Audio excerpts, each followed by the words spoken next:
Hi there, Sandy here. Welcome to another Friday Findings video at keepsakecrafts.net. Several months ago, I did a tutorial for you showing you how to make cell phone holders out of polymer clay. And one of the textures I used was a steampunk texture sheet that I made myself.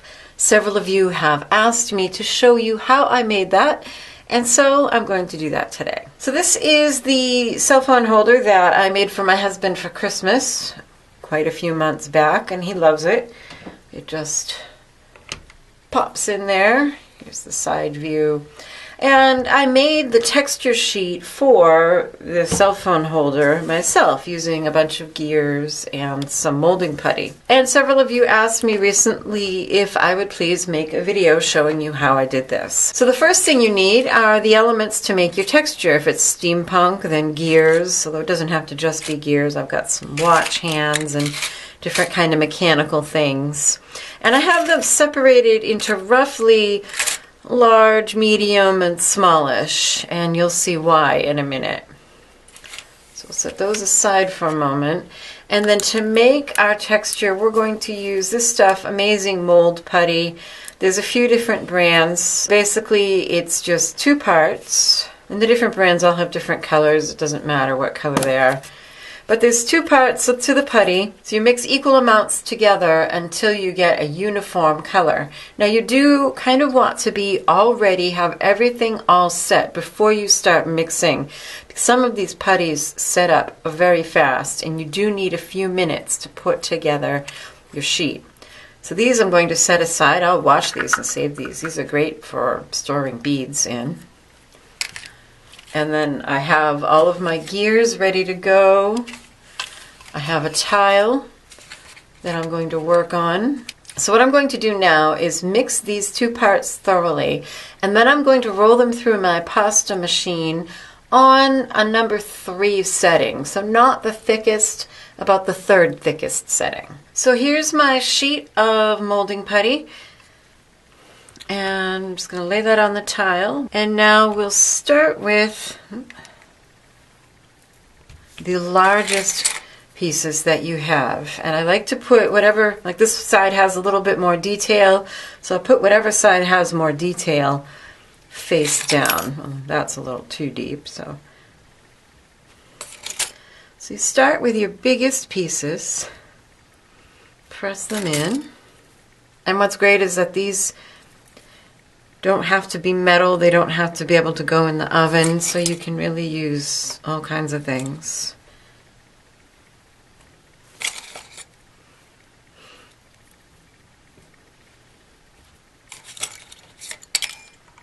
And once you have those pieces in, if you have some that have really plain interiors, like not much going on, just carefully pull them out. And that way we can put something more like that in the interior. So now I'm going to move on to my more medium pieces. Notice I'm working kind of quickly here.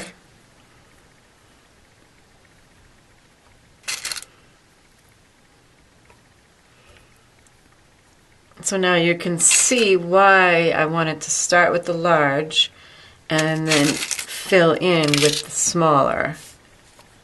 That way you get the most texture and detail in your texture sheet. And the reason I ran my sheet through the pasta machine on the smaller setting, like a 3, is that gives you plenty of room to roll a thicker sheet of clay through the pasta machine. If you rolled this out on the thickest setting, you wouldn't be able to make it much thicker. You wouldn't have room to roll a sheet of clay through as well. Alright, so enough of these. And now I'm going to take my little ones and start filling in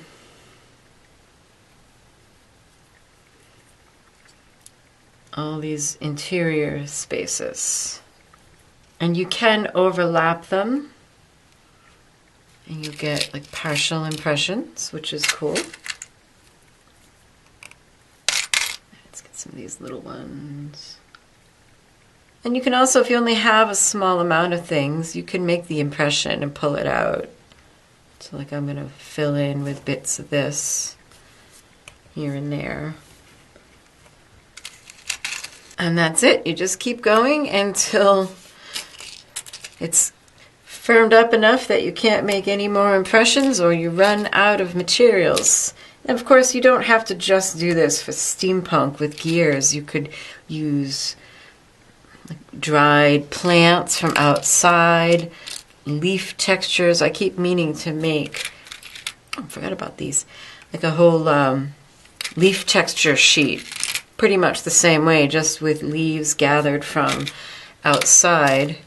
The way you can tell when your silicone is all set up is you just stick a fingernail in, and you can see I left a crescent shape there, so that means it's not ready. So I can keep adding things. But once your fingernail no longer leaves a dent, then it's all set up. So here you can see the difference once you put your fingernail in and it's all set. It doesn't make a dent at all. And once you reach that point, it's time to start taking out your gears. Now, where do you get these gears? Well, many of these are a Tim Holtz product, and you can find those in his packaging. Some of these, like the littlest ones, I think I found on eBay. Just look up Steampunk gears.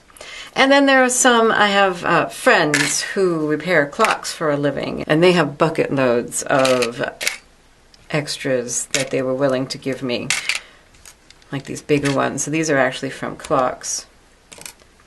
So you just peel up all your pieces and then use your texture sheet like you would any other. So if you're interested in the supplies, the ones that I'm able to find links to, I will put those links on my blog post, so make sure you check that out if you have any questions. You can find that blog post by clicking on the tag or the little eye in the upper right of the video. Be sure to subscribe if you haven't already, and take a look at my Patreon page for how you can get great rewards and help support these tutorials and keep them coming for everybody. So happy creating! Bye-bye.